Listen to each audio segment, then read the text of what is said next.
March 18 ഈ തീയതിയിൽ തിരുസഭ അനുസ്മരിക്കുന്ന വിശുദ്ധർ: ജെറുസലേമിലെ വിശുദ്ധ സിറിൽ, ജെറുസലേമിലെ അലക്സാണ്ടർ, ലൂക്കായിലെ വിശുദ്ധ ആൻസലം, രക്തസാക്ഷിയായ വിശുദ്ധ എഡ്വേർഡ്.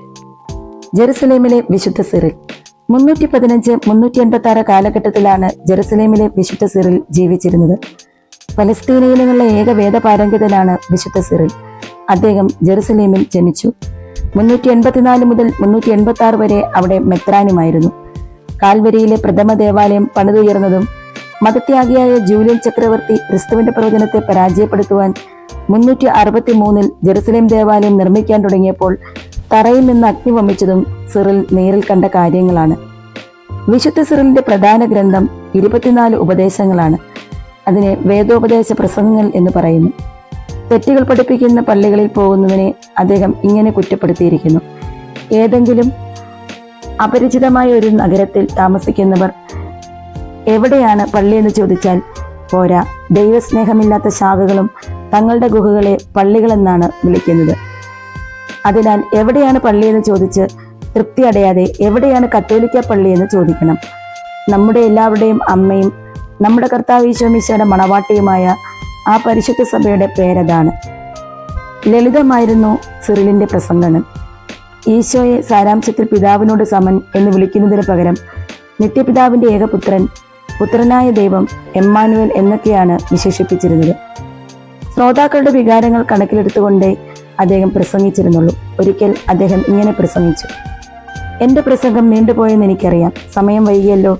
എന്നാൽ രക്ഷയുടെ കാര്യത്തെപ്പറ്റി നാം ദീർഘമായി ചിന്തിക്കേണ്ടയോ? ഇത് നിങ്ങൾ അറിഞ്ഞിരിക്കണമെന്ന് നിങ്ങളുടെ ഗുരുക്കന്മാർ പ്രതീക്ഷിക്കുന്നുണ്ടെങ്കിൽ ദീർഘമായ ഉപദേശം നിങ്ങളും പ്രതീക്ഷിക്കേണ്ടയോ? മെത്രാനായിരിക്കുമ്പോൾ സിറിൽ 3 പ്രാവശ്യം നാടുകടത്തപ്പെട്ടു.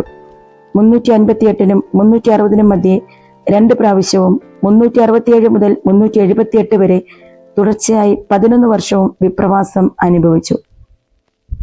സിറിലിന്റെ കാലത്ത് ജനങ്ങൾ വിശുദ്ധ കുർബാന ഇരു സാദൃശ്യങ്ങളിലും സ്വീകരിച്ചിരുന്നു. തിരുവോസ്തി അവരവരുടെ കയ്യിലാണ് സ്വീകരിച്ചിരുന്നത്. എന്നാൽ എത്ര ശ്രദ്ധയോടെ വേണമെന്ന് സിറിൽ നിർദ്ദേശിക്കുന്നത് കേൾക്കാം. കൈകൾ അകത്തിയോ വിരലുകൾ അകറ്റിയോ പിടിക്കാതെ ഇടത് കൈകൊണ്ട് വലത് കരത്തിന് മീതെ വെച്ച് ഒരു സിംഹാസനം തയ്യാറാക്കി ഒരു രാജാവിനെ എന്ന പോലെയാണ് സ്വീകരിക്കേണ്ടത്. ഉള്ളംകൈ കുഴി പോലെ പിടിച്ച് മിശിഹായുടെ ശരീരം സ്വീകരിച്ച് ആമേൻ എന്ന് പറയണം എന്നാണ് അദ്ദേഹം പറയുന്നത്. പരിശുദ്ധ ശരീരം തൊടുമ്പോൾ കണ്ണുകൾ ഭക്തി നിർഭരമായിരിക്കണം. അനന്തരം ഒരു പൊടി പോലും താഴെ വീഴാതെ ഭക്ഷിക്കണം. വിശുദ്ധ സിറിലിന്റെ ഈ വാക്കുകൾ നമ്മുടെ വിശ്വാസം വർദ്ധിപ്പിക്കുവാൻ പര്യാപ്തമാണല്ലേ? നിസ്തുലനായ ഈ ഉപദേശിയെ മാർപ്പാപ്പ 1882 ജൂലൈ 28-ാം തീയതി വേദപാരംഗതൻ എന്ന് പ്രഖ്യാപനം ചെയ്തു. സിറിലിന്റെ ശ്രദ്ധേയമായ സംഭാവനകളിൽ അദ്ദേഹത്തിന്റെ മതബോധന പ്രഭാഷണങ്ങൾ ഉൾപ്പെടുന്നു. അവ ക്രിസ്തുമതത്തിലേക്ക് പരിവർത്തനം ചെയ്ത പുതിയ ആളുകൾക്ക് അത്യാവശ്യമായ പഠിപ്പിക്കലുകളായി മാറി. മതബോധന വിദഗ്ധരുടെയും അധ്യാപകരുടെയും രക്ഷാധികാരിയായി അദ്ദേഹം ബഹുമാനിക്കപ്പെടുന്നു. ദൈവശാസ്ത്രജ്ഞർ: സിറിലിന്റെ ആഴമേറിയ ദൈവശാസ്ത്രപരമായ ഉൾക്കാഴ്ചകൾ, പ്രത്യേകിച്ച് യേശുക്രിസ്തുവിന്റെ ദൈവികതയെ പ്രതിരോധിക്കുന്നതിൽ അദ്ദേഹത്തെ ദൈവശാസ്ത്രജ്ഞർക്ക് ക്രിസ്തീയ പാരമ്പര്യത്തിലൂടെ പണ്ഡിതന്മാർക്കും ഒരു മധ്യസ്ഥനാക്കി മാറ്റുന്നു.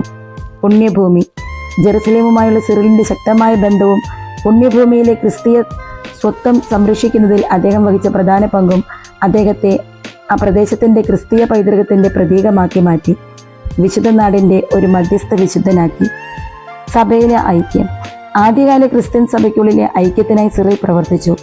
ദൈവശാസ്ത്രപരമായ തർക്കങ്ങൾ പരിഹരിക്കുവാനുള്ള അദ്ദേഹത്തിന്റെ ശ്രമങ്ങൾ അദ്ദേഹത്തെ ക്രിസ്തീയ ഐക്യത്തിന്റെ ഒരു രക്ഷാധികാരിയാക്കി മാറ്റി. നമുക്കും വിശുദ്ധ സിറിലിനോട് പ്രാർത്ഥിക്കാം: വിശുദ്ധനായ സിറിലെ, ഞങ്ങൾക്കും ദൈവത്തെക്കുറിച്ച് കൂടുതൽ മറ്റുള്ളവരിലേക്ക് എത്തിക്കുവാനും അങ്ങനെ ഞങ്ങളുടെ ജീവിതം തന്നെ ഒരു പ്രഘോഷണമാക്കി മാറ്റുവാനും അനുഗ്രഹിക്കുവാൻ, അതിനുള്ള ദൈവാനുഗ്രഹം ലഭിക്കുവാൻ പിതാവായ ദൈവത്തോട് നിരന്തരം മധ്യസ്ഥം വഹിച്ച് പ്രാർത്ഥിക്കണമേ.